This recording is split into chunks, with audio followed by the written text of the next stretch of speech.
Okay, last I'm gonna get into area. Now, area is where it starts to get a little confusing for a lot of different figures. So area is how much 2D space it takes up, and it's made in square units. So basically, if this is 8 across, it'd be like 1, 2, 3, 4, 5, 6, 7 by 16.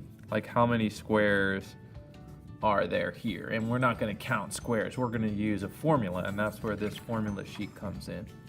Now, we're really going to focus today on trapezoids, rectangles, squares, and triangles. Now, you'll notice that on rectangles and squares, there's just a picture here and has a little formula, and that's it.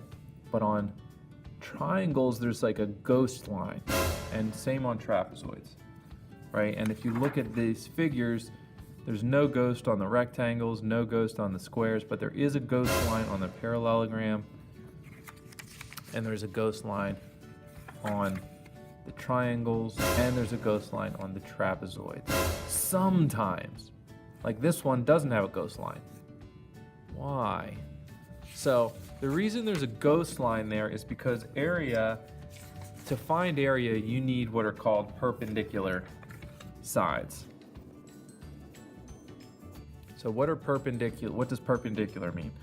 Perpendicular means it forms a right angle, okay? Meaning a 90-degree angle, whether it's this way, or whether it's this way, or whether it's this way. You need a right angle. You need two lines that are perpendicular to one another, meaning they form a perfect corner or right angle, okay? No matter how that is positioned, you need a perpendicular line. Now, sometimes the perpendicular line is part of the figure. For example, on rectangles, this line is perpendicular to this line, right? It's the sides of the figures. And same with a rectangle, right? This line and this line are perpendicular to one another. But on parallelograms, there's no sides that form a perfect perpendicular line. This doesn't exist. So they draw one in. Sometimes it's drawn here to say, okay, here is that perfect perpendicular side that you were looking for, okay? It's like a perfect angle. We'll ghost line it in, right? That's what they have like here. That's a perpendicular line. Sometimes it's on the outside, like on this one. Like they'll draw it out here and they'll say, okay, let me drop a perpendicular line that is perpendicular to this. Okay, same thing with the trapezoids. They'll draw perpendicular lines that are perpendicular to the parallel side. So they're perpendicular to these, whether you do it up here or here. See? Perfect, perpendicular. Sometimes on a trapezoid, the lines are already perpendicular, just like this, right? And that's why on some of the trapezoids, like on this one, there is no ghost line because this already has perpendicular sides. So in order to find area, you need perpendicular parts. Rectangles have them built in, squares have them built in, parallelograms don't. So we draw it in. Here it's drawn in. Triangles don't, but they do sometimes. Here's a perpendicular, this is called a right triangle, that does have a perpendicular side, okay? So when you're finding the area of these figures, you're often gonna find the hardest part is determining the perpendicular sides, okay? So for a triangle, we call the side that is part of the triangle the base, and then we call the ghost line the height. Whatever's perpendicular to it, we call it the height of the triangle. Same thing with a trapezoid, except with a trapezoid, we have two bases. Those are the parallel bases, and then we have a perpendicular height. Notice it's still called the height in both. And we also, on a parallelogram, we have a base. We have another base that matches that base. It's not a different size base like this. like this base and this base are the same thing, I'll highlight it. These two bases are the same thing. This one's the height. It's perpendicular to the bases. Okay? So we have two different bases. We have one type of base. Here we only have one base in a triangle. So let's show how this works. Okay? Let's start with the easy one, the rectangle. So in a rectangle, I'll use our starting example. My two perpendicular sides would just be the sides of the triangle. I have a 16, let's call that the height if we wanted, and then we have a base of 8. Okay? If you look at your formula sheet, it says area of a rectangle is LW. That means length times width. Okay? So I'm going to do area equals length times width. So area will equal 8 times 16. And then I'll calculate 8 times 16 to figure that out. 64 times 2, it should be 128, I think. Let me double check my mental math. 8 times 16 is 128. Now, these get a square units because now I'm measuring in squares, because area measures in square units, not in linear units. I'm not measuring the length, I'm measuring the two-dimensional area the figure takes up, and it takes up 128 tiny little squares. So that's the area of the rectangle. It's the same thing with over here. Area of a rectangle formula is length times width. That would be 4 for the width and 9 for the length. So I say area equals 9 times 4. And that one I know is 36. And that's in feet squared because area is square units. Can't get any easier than rectangles. Squares are also really easy. They count as rectangles, so you could just say, hey, it's that's my length and my width. So the area equals length times width, which is 7 times 7, which is 49, and these are in inches squared. Okay? Now, you'll notice on your formula sheet, though, it says area of a square is area S2. That means squared. Side squared, meaning side times side, meaning whatever the side is, multiply it times itself, 7 times 7, and you'll get the area of that square. Now we get into the fun ones. Parallelograms. The perpendicular parts of this parallelogram. Here's where I do use the ghost line. So 23, which I could have down here too, because that's the same thing. 23, right, is perpendicular to the 16 ghost height. Now, the formula for the area of a parallelogram, if you look right here, is BH. That means base times height. So I'm going to take my base, which is 23. I'm going to multiply it times my height, which is 16. Notice I'm not using this for the area. I only use this for the perimeter because remember I need a perpendicular line, and that line isn't perpendicular. So it's 23 times 16, which is 368. And that's in feet squared. I skipped the perimeter on this one. I'll do this one over here. Area equals same thing. So here's my ghost line, so I can see that this is my height. My height is 4 inches. It's drawn perpendicular to the base, which notice I didn't go all the way over because the base is just this part. I could also say it's this part up here. You see how these form that perfect right angle here? Okay, that's why this is there, to give me that perpendicular height. So it's a 2 by 4. So area equals base times height. Area equals, the base was 2 and the height was 8. So the area is 16. And this is in inches squared. Okay, let's go on to the fun ones on the back. So here, area of a triangle. We'll look up the formula in a second, but let's identify the base and the height. So the base is the bottom here because it's perpendicular to the height, which is ghosted, which is the 8.4. So I'm going to do, let me look it up, get my handy dandy formula sheet. Area of a triangle is 1/2 the base times the height.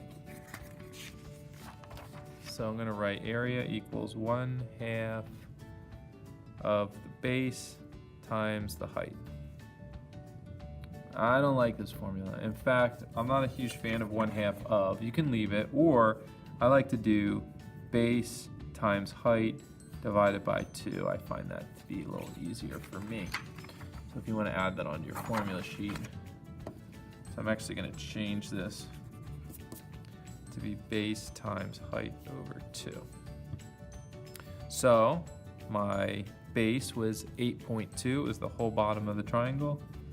And that was perpendicular to 1.8, which is that height. And then eventually I'm going to divide that by 2. So let me multiply these two first. So I'll type in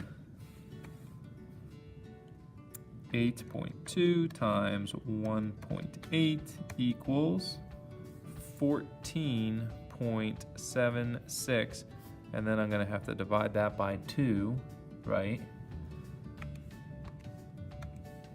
Which is 7.38. And this is in feet squared, because that's what the area is. And this triangle here, if you notice, it doesn't have that ghost line because the perpendicular sides are here. So it doesn't really matter which one you call the base and the height, as long as they're perpendicular to one another. Because the base always is supposed to be part of the triangle, but in this, they're both part of the triangle, so it doesn't really matter. So, skipping the perimeter on this one, where to add them all up. The area formula of a triangle is 1/2 of the base times the height. Right? That's what I have right here. So now I just got to plug in those numbers. So area equals 5 times 2 over 2. Right? 5, I said was my base, or I could say that was the height. It doesn't really matter. But it's these two numbers multiplied and divided by 2.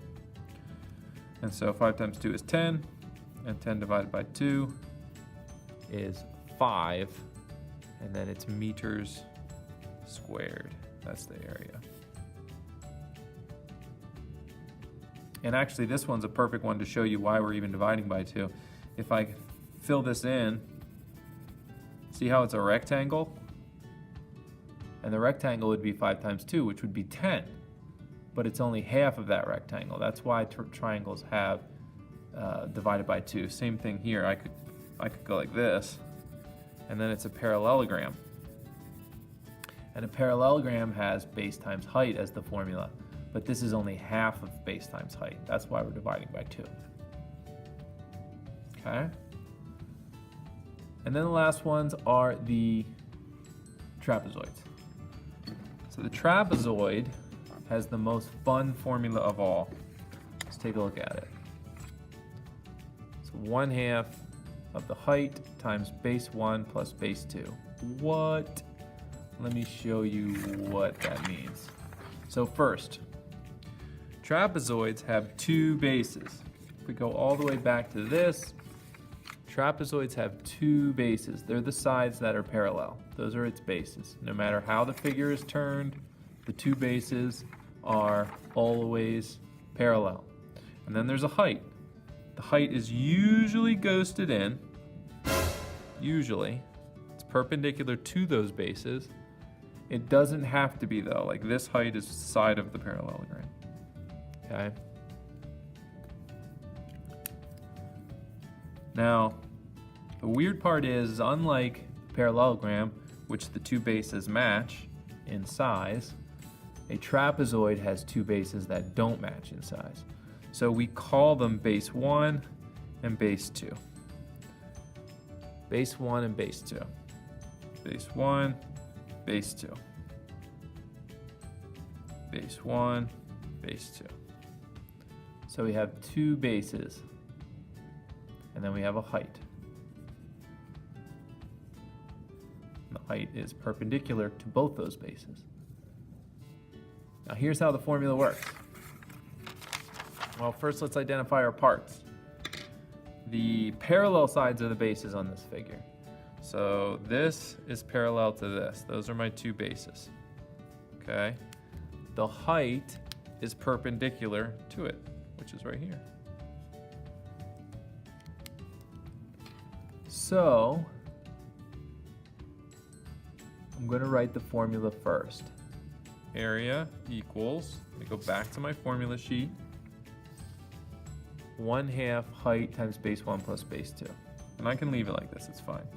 1/2 of the height times base 1 plus base 2. Seems like a lot, but once you do it a few times, you're going to memorize this formula. It's pretty easy. So now I'm going to substitute in the numbers that I know.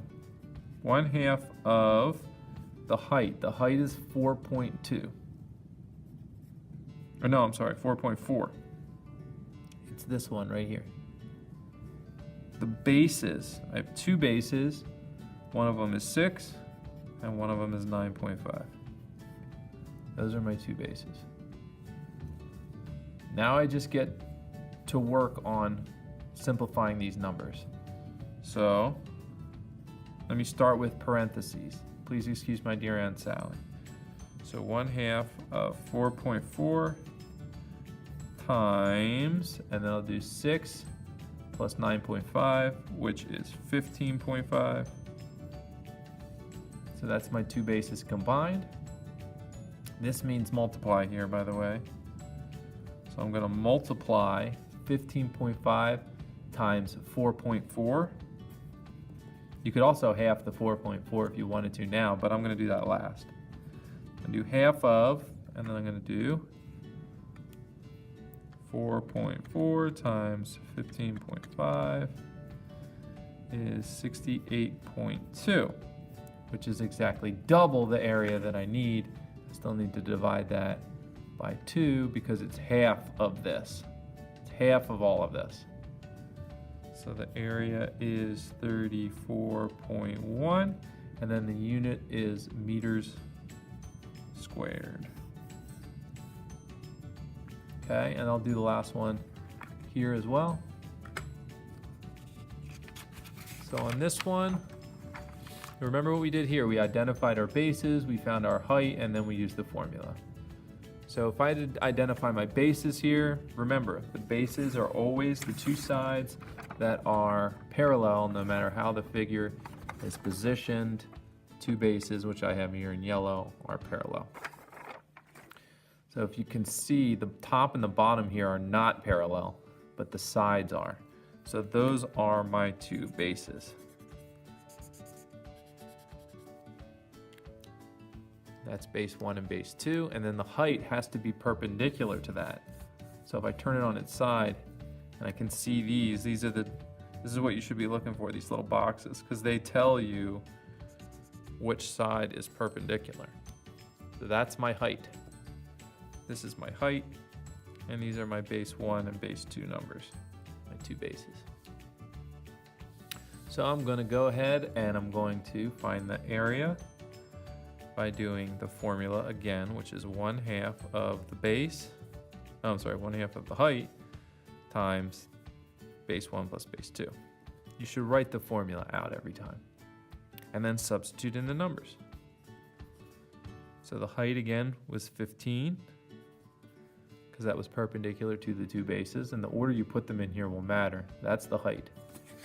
I wrote it like this so you could see. Base, base, height. And then the bases are those two yellow ones.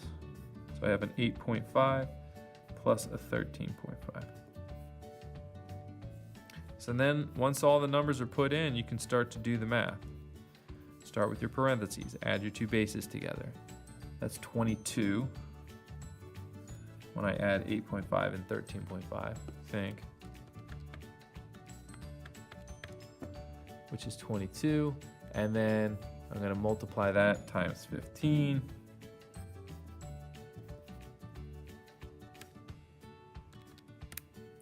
which is 330, which is exactly double the area, and then half of that is 165, and this is in centimeters squared. So a little complex, but take it a step at a time. Identify what the bases are, what's the height, base height, base height. They have to be perpendicular. Oh, and rectangles and squares are pretty easy. So, all right, good luck.